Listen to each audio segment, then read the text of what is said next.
Review this in my usual style. I think this show's too big and you've probably seen or heard about the ending by now. But as always, I'm Al, this is the Geek in Review, so let's get to it. First of all, I was right about Cobb Vanth. I'll get to that in a second, but he's alive. And I think it's safe to say he's going to be a big character going forward as well. And he's too popular a character to kill. It'd be like killing, well, Boba Fett. And for the last step, this show had a lot to do. Boba had to get an army together and maybe write a book. Mando needs to hook up with Grogu and the bad guys need to get shot. And I suppose those kids need to zip about in their little bikes that look like 1950s irons as well. Now I'm going to do a season review, but I'm just going to touch on what I think in this episode, that the weight of expectation for this show was just too high. Even for the finale, given the last two episodes and the setup with Mando and Grogu, I didn't really think this was going to pay off. And you think of the first 4 episodes rather than the last 2, it did feel like it did sort of tonally more fit in, but the fact that you had the Mandalorian showing up for the 2 best episodes in the Boba Fett show isn't really a great look for Star Wars at the moment, which, let's be honest, always divides fans, or has done since The Last Jedi. But it did juggle the Mando and the Boba Fett screen time well, and I did like them zipping about on jetpacks. I hope we get to see more of that in the next season of The Mandalorian. And the team was all here, man, and they did get their army set up with the mods and the locals, but when you're talking about an army, I'd think it'd be more than 12 or 15 guys, and that goes for both sides in this. The shootouts were absolutely great. I think the final battle setup was all that. I didn't really have a sense of anticipation about any of what was going on. The droids and the Rancor were cool. I'd heard that there'd be a rumour that he was going to ride a Rancor, and I'd actually forgotten about it, so it was good to finally see it. And it was good to get the Rancor doing some King Kong stuff and climbing up buildings on the side of the city as well. But then it struck me, a lot of things about this show don't make sense. Now, as I said, I'll mention it in my season review, but Boba was all about trying to save the city and didn't want to cause any destruction. Then he just let out this big creature, which did kind of that. And again, I'm going to mention this in this full season review, but this show has changed the character of Fett, and I can understand the criticism that Disney, Star Wars are getting because of this. Because this isn't the guy that we were sold in The Empire Strikes Back in the 80s. He's supposed to be the most deadliest badass bounty hunter in all the galaxy, but yet he seems to avoid killing at all possible costs. He doesn't feel that he's been that developed to me.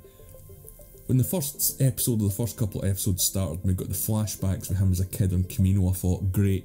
Some of the flashbacks are going to be explaining about what happened after the Jedi, but then there's going to be other flashbacks that are going to be showing his stuff in his life at a point that we haven't seen yet, after what happened when his dad dies in Attack of the Clones. And I was really looking forward to that, and I felt really let down when they didn't show it.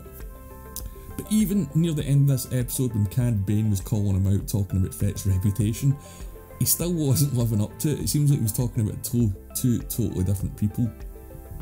And Cad Bane, yeah, I was a little disappointed how he was used in this episode, and no, I don't think that he's dead.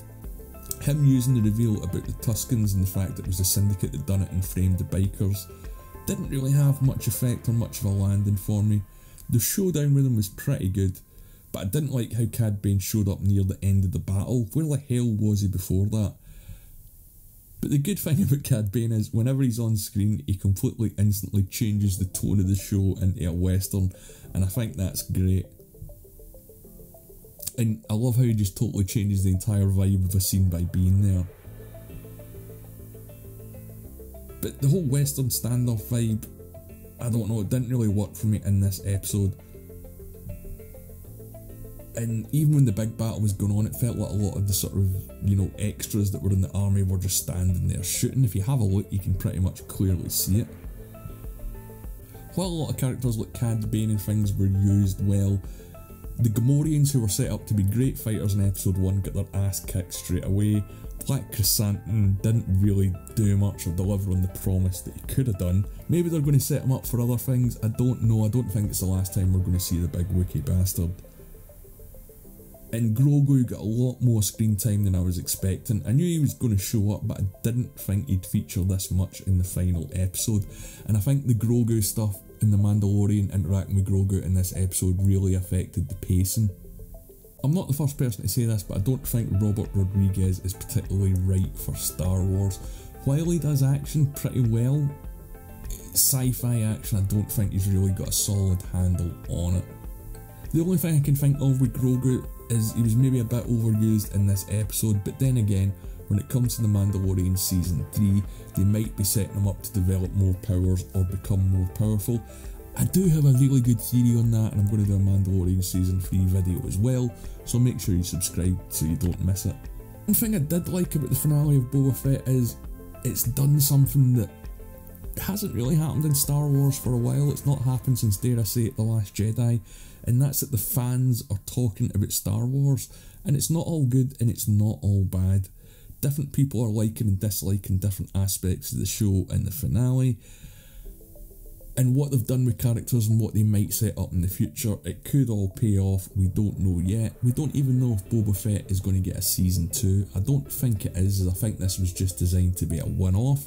But then again, it does raise the question of why would you interrupt The Mandalorian with a Boba Fett show just to put The Mandalorian in the best episodes of that Boba Fett show.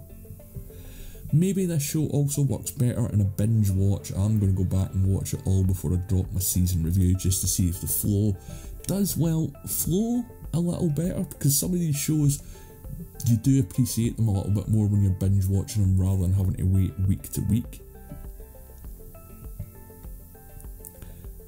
But the one thing I keep thinking when I think of this show is the word setup. There's a lot in it, not just to do with Boba, but we do characters like Luke and Grogu, and we did get a lot of blanks filled in. And we know that Grogu wasn't killed in the Jedi Massacre, so they've addressed that issue that we had from the sequel trilogy. But watching Luke and Ahsoka, and the fact that we got to see that these guys meet, and they probably sat down and had chats about Anakin Skywalker, it would have been great to see that on screen, but you've just got to fill in the blanks with that one. But all in all, I don't think the Book of Boba Fett delivered, and I don't think the finale particularly delivered for me. When it got to the end, I just couldn't understand why the character went on this journey, and I could only think about the 10 or 20 better ways that were in my head of stuff that they could have done with the character. So I wouldn't say I was pissed off, but again, I was just a little bit more disappointed. But this is just what I think. Let me know what you think in the comments below, or you can follow me on Twitter at The Geeks Reviews. Did you enjoy the Book of Boba Fett? Do you think it paid off? Do you think it's all set up for other shows? I want to hear from you.